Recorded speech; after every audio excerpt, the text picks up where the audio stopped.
Welcome back ناظرین. P T I کے senior رہنما امجد خان نیازی نے ہمیں جوائن کیا. مسلم لیگ نون کے سینئر رہنما زاہد خان صاحب ہمارے ساتھ موجود ہیں. بہت شکریہ آپ دونوں معزز مہمان گرامی کا. اسٹارٹنگ فرام یو امجد صاحب. عمران خان صاحب کہتے ہیں کہ 9 مئی میں جو سیٹیں خالی ہوئی ہیں بائی الیکشنز پہ وہ پارٹیسپیٹ نہیں کریں گے, اس کا بائیک آؤٹ کریں گے. اس سے پہلے ہمارے سامنے مثال موجود ہے, کے پی اسمبلی کا آپ نے بائیک آؤٹ کیا, الیکشنز کا آپ نے سیٹیں چھوڑیں, پھر بائی الیکشنز ہوئے, دوسرے لوگ آ گئے. پھر اگر پنجاب اسمبلی کی بات کی جائے, وہ آپ کو پتہ ہے آپ کہتے رہے کہ الیکشنز ہوں گے, سپریم کورٹ آف پاکستان نے بھی آرڈر کیا, لیکن اس کے بعد جو حالات بنے آپ کے سامنے ہیں.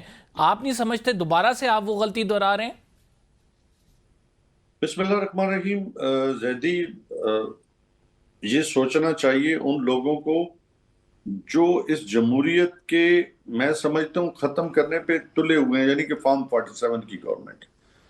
وہ سمجھتے ہیں کہ ہمارا رہنا اسمبلیوں کے اندر مناسب نہیں ہے, تو پھر ہم بھی سمجھتے ہیں کہ یہ اسمبلیاں irrelevant ہو گئی ہیں. اور آپ دیکھیں کہ جب عوام کی دلچسپی ان اسمبلیوں سے نہیں رہے گی تو پھر وہاں پہ لوگوں کا اعتماد جو ہے وہ کتنا رہ جائے گا. اس کی میں مثال دیتا ہوں کہ جب آپ نیشنل اسمبلی, جب آپ پنجاب اسمبلی, جب آپ سینٹ سے اپوزیشن لیڈر ہی اڑا دیں تو وہاں پہ آپ کو کیا دلچسپی عوام کی نظر آئے گی. تو خان صاحب کی ایک سوچ ہے, خان صاحب نے ایک حکم دیا ہے, اس پہ کور کمیٹی بھی اور ہماری پولیٹیکل کمیٹی بھی بیٹھی ہے, دیکھ رہی ہے اس کو کہ یہ جو خان صاحب کا حکم ہے اس کو, چونکہ جو بھی خان صاحب کا حکم ہوتا ہے اس کو ماننا جو ہے وہ پارٹی پہ لازم ہے. تو اس کے جو فارن اگینسٹ جتنی بھی ڈیبیٹ ہے انشاءاللہ تعالی ہم وہ کریں گے جو پاکستانی قوم کے مفاد میں ہوگا, ہم وہ کریں گے جو پاکستان کے مفاد میں ہوگا. اور انشاءاللہ ہم پہلے ہمیشہ یہ کہتے رہیں کہ ہم ہر ادارے کے پاس جائیں گے, ہم اپنا کیس پلیڈ کریں گے, لیکن بدقسمتی ہے کہ ہر طرف سے جو ہے وہ کوئی مطلب مایوس آپ نہیں دعوے کہتا. کرتے ہیں کہ عوام آپ کے ساتھ ہے, عوام کی ابھی بھی آپ کو سپورٹ حاصل ہے, چاہے سارے ادارے, چاہے ساری اسٹیبلشمنٹ آپ کے خلاف کیوں نہ ہو, عوام آپ کے ساتھ کھڑی ہے. تو پھر بائی الیکشنز میں جائیں, پتہ لگ جائے گا آپ کو. بالکل عوام ہمارے ساتھ کھڑی ہے, اور جس طرح آپ دیکھ رہے ہیں کہ 8 فروری کا الیکشن ہو یا اس کے بعد الیکشن ہو, ہمیشہ فارم 47 کے ذریعے امیدوار جیتا ہے.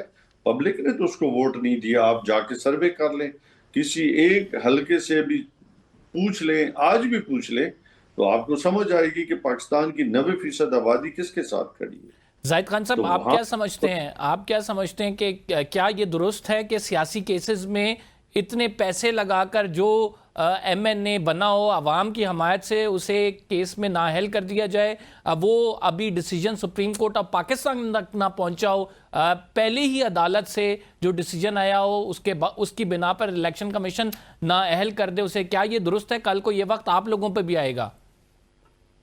دیکھیے, ایک سیدھی سی بات ہے, جرم اگر آپ نے کوئی جرم کیا ہے اور جرم کی آپ پہ ہو جاتا ہے, لاگو ہو جاتا ہے, اور اس کوئی عدالت آپ کو سزا دیتی, تو ظاہر ہے کہ آپ کے پاس اور عدالت ہے, ادھر جانا چاہیے. لیکن یہی ہے کہ جب جرم ہوا تو جرم اگر اس طرح کریں گے کہ جرم پہ جرم معافی ہو, تو میرے خیال میں پھر یہ معاشرہ بھی نہیں چلے گا, اور نہ یہ ریاست چلے گی, نہ یہ سسٹم چلے گی. دیکھیے, ایک جرم تو ہوا ہے, آیا ٹھیک تھا یا غلط تھا, یہ اپنے وکلا اس کے ذریعے عدالت میں اپنے آپ کو صاف ستھرے ظاہر کر دیتے تو شاید ان کو سزا نہ ہوتی. لیکن 9 مئی کا واقعہ تو ایک ایسا ہے کہ وہ تو کوئی چھپنے والی ہے نہیں, اور یہ واقعہ پہلے بار ہوا ہے اس پاکستان میں. اس پاکستان میں نیب کے ساتھ کتنی بھی زیادتی ہوئی تھی لیکن کبھی اس حد تک نہیں گئے تھے. پیپل پارٹی کے ساتھ کتنی زیادتی ہوئی تھی لیکن اتنے حد تک نہیں گئے تھے. پھر اس کی مسلم لیگ کے ساتھ بھی کتنی زیادتی ہوئی لیکن اس حد تک نہیں گئے. پروٹیسٹ کرنا, وہ احتجاج کرنا ایک الگ بات ہے, لیکن اٹیکس کرنا اور وہ بھی ریاست کی اس اہم جگہوں پہ, تو میرے خیال میں مناسب نہیں تھا. اور اس وجہ سے اگر یہ جب پہلے ان لوگوں کا کہا گیا کہ معافی مانگ لے تو معافی مانگ لیتے تو کوئی فرق تو نہیں پڑتا, کیونکہ ہمارے اپنے ادارے تھے, ہماری اپنی زاہد صاحب, آپ 9 مئی کی بات کر رہے ہیں, لیکن تیارہ ہائی جیکنگ کیس تو مسلم لیگ نون پر بھی بنایا گیا, سپریم کورٹ پہ حملہ مسلم لیگ نون کی جانب سے بھی کیا گیا, تو یہ چھوٹی باتیں تو یہ دونوں بھی نہیں ہیں.